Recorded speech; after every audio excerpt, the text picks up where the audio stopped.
మణుగూరులోని Shivalingapuram పీకే1 centre, Gandhibomma సెంటర్లలో sub division పోలీసులు community contract and cordon search నిర్వహించారు. ఉదయం 6 గంటల నుండి సుమారు 70 మంది సిబ్బందితో సెర్చ్ నిర్వహించారు. వాహనాలకు సరైన పత్రాలు, నెంబర్ ప్లేట్లు, ఇన్సూరెన్స్ లేని 21 ద్విచక్ర వాహనాలు, 4 ఆటోలను పట్టుకున్నారు. అనంతరం పబ్లిక్ కి అవగాహన సదస్సు ఏర్పాటు చేసి సమాజంలో జరుగుతున్న నేరాలు, వాటి పట్ల ఎలా జాగ్రత్తలు తీసుకోవాలనే అంశాలపై అవగాహన కల్పించారు. నూతనంగా వచ్చిన 3 కొత్త చట్టాల గురించి సవివరంగా తెలియజేశారు. ఈ సందర్భంగా మణుగూరు డీఎస్పీ రవీందర్ రెడ్డి మాట్లాడుతూ ప్రజలు చాలా అప్రమత్తంగా ఉండాలి, పెరుగుతున్న సైబర్ క్రైమ్ల నుండి ఎవరికి వారు జాగ్రత్తగా ఉండాలి, సమాజంలో ప్రతి పౌరుడు యూనిఫామ్ లేని పోలీసులు అని అన్నారు. మీ చుట్టుపక్కల అసాంఘిక కార్యక్రమాలు జరుగుతూ ఉంటే 100 నెంబర్ కు కాల్ చేయాలన్నారు. అంతేకాకుండా ప్రతి కాలనీ వాళ్ళు మీ ప్రాంతాల్లో సీసీ కెమెరాలు ఏర్పాటు చేసుకోవాలని సూచించారు. కొత్తగా వచ్చిన 3 చట్టాలు అమల్లో ఉన్నాయని, వాటిపైన ఇప్పటికే పోలీసులకు ట్రైనింగ్ ఇవ్వడం జరిగిందని తెలిపారు. ఎవరైనా ఫోన్ చేసి ఓటీపీ కానీ ప్రైవేట్ ఇన్ఫర్మేషన్ కానీ ఏం కానీ అడిగినా కూడా 80% కూడా చెప్పకండి. ఓటీపీలు అడిగినా ఇంకేదో ఇన్ఫర్మేషన్, నువ్వేదో ఒక బిజినెస్ చేసుకుంటా ఉంటావు, కిరాణా బిజినెస్ చేస్తావు, ఇంకేదో బిజినెస్ చేస్తావు, నేను ఫుడ్ ఇన్స్పెక్టర్ని, లేకపోతే నేను ఫలానా కమర్షియల్ ట్యాక్స్ ఇన్స్పెక్టర్ని.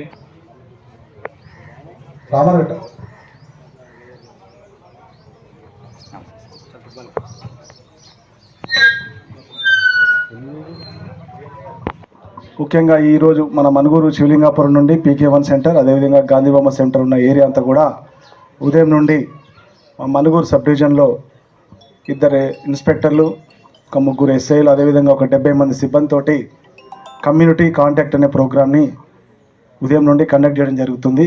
ఈ ప్రోగ్రామ్ యొక్క ముఖ్య ఉద్దేశం ఏంటంటే, ఇప్పటిదాకా మన అశోక్ సి గారు చెప్పినట్టు మీ ఏరియాలో మీ దగ్గరకు వచ్చి, మీరు పోలీస్ వారి దగ్గర కాకుండా మేమే మీ దగ్గరకు వచ్చి ఎవరైనా అనుమానితులు ఉన్నా కానీ, ఇతర ఇంకేమైనా అసాంఘిక కార్యకలాపాలు జరుగుతున్నా కానీ మేము మీకున్నామనే భరోసాతోటి పోలీసు విజిలెన్స్ ఇక్కడ ఎప్పటికీ ఉంటుంది అనే ఈ ప్రాంతంలో ఒక విజిలెన్స్ ఎప్పటికి కూడా ఉంటుంది అని మీకు తెలియజేసి, దానివల్ల ఇతర వ్యక్తులు, బయట నుంచి వచ్చే వ్యక్తులు కూడా వామ పోలీస్ వారు ఎప్పుడు కూడా ఈ ఏరియాకి వస్తున్నారు, చేస్తున్నారు అనే దాంతో కూడా మీకు మీరున్న ప్రాంతంలో మీకు భద్రత కల్పించడానికి, మీ వద్దకు వచ్చి మీతో మాట్లాడడానికి చేసే ప్రోగ్రామే ఈ కమ్యూనిటీ కాంటాక్ట్.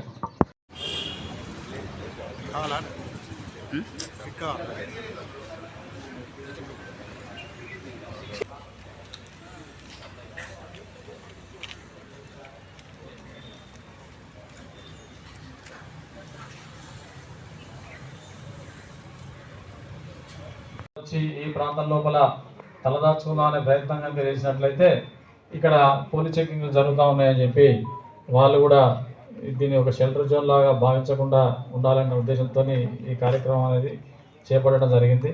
అదేవిధంగా ప్రజలకు కూడా ఎప్పుడు ఎల్లప్పుడూ ఉంటుందని తెలియజెప్పడానికి ఈ కమ్యూనిటీ కాంటాక్ట్ ప్రోగ్రామ్ అనేది తెలియజేయడం జరిగింది. అయితే అట్లాగే మీ అందరి ఎప్పుడు ఒకే కాలనీ మీద లేదా ఒకే దృష్టి పెట్టడం జరగదు. కాబట్టి మీ అందరికీ రిక్వెస్ట్ ఏంటంటే, కాలనీ వాళ్ళందరూ కలిసి సీసీ కెమెరాస్ ఆటోమేటిక్గా అలసిపోవడం జరుగుతుంది. అంతేకాకుండా తను చూసిన దాన్ని, లేకపోతే అక్కడ జరిగిన దాన్ని రికార్డ్ చేయడం కానీ అట్లాంటి ఫెసిలిటీ లోపల సీసీ కెమెరాలు చాలా ఇప్పుడు తక్కువ కాస్ట్లో వచ్చేస్తున్నాయి. ఒక్కసారి ఆ ఎంట్రన్స్ ఎగ్జిట్ అంటే కాలనీ ఎంటర్ అయ్యే ప్లేస్, ఎగ్జిట్ అయ్యే ప్లేస్ కనీసం ఒక 4-5 సీసీ కెమెరాస్ కనుక ఏర్పడే, కానీ దానివల్ల రేపు ఏదైనా ఒక పెద్ద నేరం జరిగితే, ఇప్పుడు చూస్తూ ఉంటే జరిగే నేరాలన్నీ కూడా ఎక్కువ శాతం దేని మీద ట్రేస్ అవుతూ ఉన్నాయంటే కంపల్సరీ సీసీటీవీ ఫుటేజ్ వాళ్ళు పాత అఫెండర్లా, కొత్త అఫెండర్లా, లేకపోతే ఏం జరిగిందనేది, లేకపోతే మనం పలు రకాలైన అనుమానాలు ఉంటాయి. చాలామంది ఏమంటారంటే బయట దొంగలు కాదు సార్, లెక్కలు కాలనీ వాళ్ళే, వాడు ఇంటి పక్కడే తీశాడు, లేకపోతే అటు పక్కడు తీశాడు, వీడు తీశాడు అని చెప్పి మీకు అనుమానాలు అంటే వస్తూ ఉంటాయి. ఒకవేళ సీసీటీవీ ఫుటేజ్ కనుక ఉంటే వీటన్నిటిని కూడా, ఈ అనుమానాలన్నిటి కూడా తీర్చడం జరుగుతుంది క్లియర్గా. ఎందుకంటే మనిషి అనేది అబద్ధం ఆడవచ్చు, కానీ అది సీసీ కెమెరా అయితే అది అబద్ధం ఆడడానికి ఉంటుంది. అక్కడ ఎగ్జాక్ట్ మా జిల్లా ఎస్పీ శ్రీ రోహిత్ రాజ్ గారి ఆదేశాల మేరకు ఇక్కడ కమ్యూనిటీ కాంటాక్ట్ ప్రోగ్రాం నిర్వహించడం జరిగింది. అంటే బ్రీఫ్గా నేను చెప్తాను. కమ్యూనిటీ కాంటాక్ట్ ప్రోగ్రామ్ ఏంటంటే, కమ్యూనిటీ అంటే మీరు ప్రజలతోనే మేము పోలీస్ కాంటాక్ట్లోకి రావడం. దీన్ని రావడం ద్వారా మీ కాలనీ, అదేవిధంగా మీ కాలనీని, అదేవిధంగా మన మణుగూరు పట్టణాన్ని ప్రశాంతంగా ఉంచుకోవడానికి మీ కాలనీలో మా మణుగూరు సిఏ గారు, అశోకపురం సిఏ గారు, మా అశోకపురం ఎస్ఐలు, కరగూడెం ఎస్ఐ గారు దగ్గర 70 మంది సిబ్బందితో ఈ కార్యక్రమం నిర్వహించినాం. మీరు అందరు చూసి ఉంటారు. ఈ కార్యక్రమంలో భాగంగా మేము ప్రతి ఇల్లు కూడా అంటే మాకు డౌట్ ఉన్న ఇల్లు అంటే మీ కాలనీలో 90% పబ్లిక్ అందరూ మంచోళ్ళు ఉంటారు. మీకు తెలియకుండా మీ కాలనీలో ఎవరైనా బయట నుంచి వచ్చిన వ్యక్తులు ఉండొచ్చు. వాళ్ళు ఏదైనా అసాంఘిక కార్యకలాపాలకు పాల్పడుతుండొచ్చు. వాళ్ళను గుర్తించడమే మా పని. దాని ద్వారా మీకు రక్షణ ఉంటుంది, మన పట్టణానికి రక్షణ ఉంటుంది, అదేవిధంగా ఎటువంటి నేరాలు జరగకుండా ఉంటుంది. అదేవిధంగా కాంట్రాబ్యాండ్స్ అంటారు. కాంట్రాబ్యాండ్స్ అంటే నిషేధిత వస్తువులు. అవి గాంజా కావచ్చు, లేకపోతే ఏదైనా ఎక్స్ప్లోజివ్స్ కావచ్చు, లేకపోతే ఏమైనా సారా కావచ్చు. ఇటువంటి నిషేధిత వస్తువులను కూడా మేము ఈ సెర్చ్లో భాగంగా పట్టుకోవడం జరుగుతుంది. మేము ఈ సందర్భంగా మీ అందరికి తెలియదంటే, మీకు ఎవరైనా కొత్త వ్యక్తులు మీ కాలనీకి వచ్చినా, ఎవరైనా మీకు అనుమానంగా మీకు ఎవరైనా ప్రవర్తన అనిపించినా, అంటే ఈ మనుగురుకు రకరకాల, ఎందుకంటే ఇక్కడ మనకు సింగరేణి ఉంది, అటు బీటీపీఎస్ ఉంది, ఇటు హెవీ వాటర్ ప్లాంట్ ఉంది. బయట నుంచి చాలామంది వ్యక్తులు కాంట్రాక్ట్ పనుల మీద, కూలి పనుల మీద చాలామంది వస్తుంటారు మన దగ్గరికి. రావడంలో తప్పు లేదు, పని చేసుకోవడం తప్పు లేదు. కానీ మనము వాళ్ళ అసాంఘిక కార్యక్రమాలు ఏమైనా చేస్తుంటే మాకు చెప్పాల్సిన బాధ్యత, పోలీసులు చెప్పాల్సిన బాధ్యత పౌరులుగా మీకున్నది. మీకు తెలుసు ప్రతి పౌరుడు కూడా యూనిఫామ్ లేని పోలీసే. మీరు మాకు ఇన్ఫామ్ చేస్తే మీ ఐడెంటిటీని కూడా మేము గోప్యంగా ఉంచుతాము, మేము ప్రాపర్ యాక్షన్ తీసుకుంటాం. అదేవిధంగా మీరు ఏదైనా నేరం జరిగితే ఇమీడియట్గా 100 ఉంది, 100కి కాల్ చేయండి. కాల్ చేస్తే ఇమీడియట్గా వాళ్ళు వస్తారు, ప్రాపర్ యాక్షన్ తీసుకుంటారు. తర్వాత నెక్స్ట్ అంటే ఆ గ్రావిటీని బట్టి మీకు దాన్ని యాక్షన్ అనేది ఉంటుంది.